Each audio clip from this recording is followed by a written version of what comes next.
துறையூர் அருகே தலித் கிறிஸ்துவர் உடலை நல்லடக்கம் செய்ய இடம் மறுப்பு. 3 நாட்களாக வீட்டிலேயே உடல் கிடந்ததால் பரபரப்பு.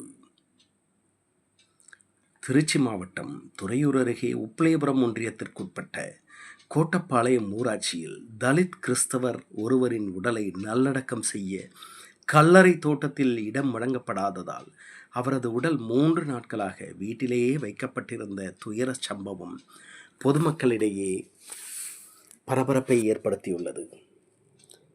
கோட்டப்பாளையம் ஊராட்சியில் 500க்கும் மேற்பட்ட கிறிஸ்தவ குடும்பங்கள் வசித்து வருகின்றன.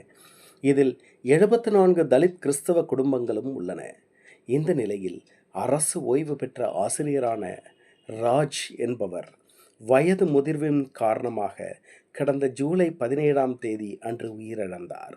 அவர் தலித் கிறிஸ்தவர் என்பதால் அவரது உடலை பொது கல்லறை தோட்டத்தில் நல்லடக்கம் செய்ய ஒரு தரப்பினர் வலியுறுத்தினர். ஆனால் அதற்கு மற்றொரு தரப்பினர் எதிர்ப்பு தெரிவித்ததால் அவரது உடலை நல்லடக்கம் செய்ய முடியாத நிலை ஏற்பட்டது.